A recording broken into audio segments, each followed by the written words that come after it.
Wanted to do a video here, basically just kind of running down the current Powertank setup that I have, how it's set up in the Jeep, and what I'm switching it to, and just basically why I'm making the change for the Jeep going forward. So you can see I've got the 10-pound tank here inside the cargo area.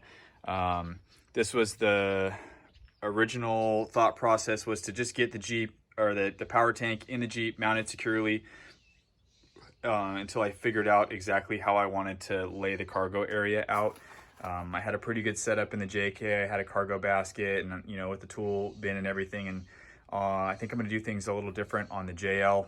Probably do, you know, a base plate and some slider drawers for all of my tools versus having a box that I put the tools in and out. So kind of run with my trail setup all the time, which is the Dometic and then the tools and then the recovery gear and everything. So that'll be down the road, but I wanted to get the Powertank set up, dialed now, so that I don't have to change it later. And so in doing so, I'm going to be moving the tank from the cargo area to the roll bar, and I will be using both sides of the roll bar. Basically run two 10-pound tanks, one on each side of the roll bar. I already have two 10-pound tanks, which is nice. I was thinking with this Jeep, being that it's on 40s, I went straight to 1 tons and 40s on this JL.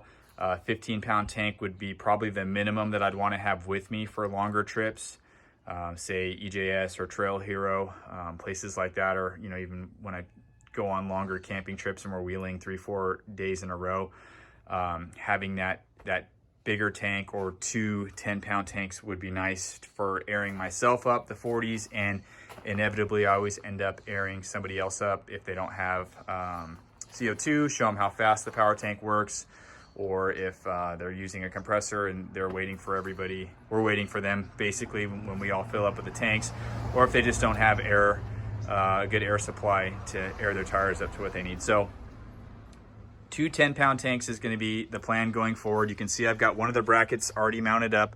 I wanted to do the video here with one of them on and then one of them off, so I can kind of show you how it goes, and then show you this, basically the other setup on how you can do it with the Powertank. So this is kind of the options they have going forward, or going on currently.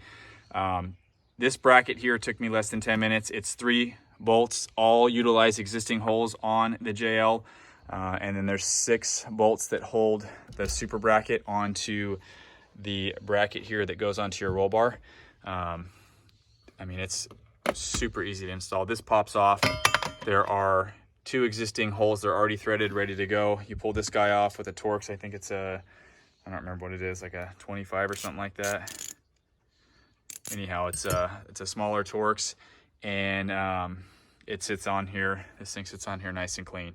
And then you've got both brackets mounted, 10-pound on each side. And then I'm gonna keep this bracket in here, take the super bracket off of it, but keep the mounted bracket, the hard bracket there, for the tools and for the tire repair kit. And then that way, if I ever wanted to, if I don't end up doing that drawer system, or I ever wanted to just quickly take this off and put it back down here for a smaller trip or whatever, I have that option as well. So very easy setup. I'll be probably get this next side on here in the next 10 minutes. Post some pictures here on the Instagram, so you can follow that and see how that looks when it's all mounted up. But I think that's going to be my setup going forward, is a 10-pound on each side. So should be good.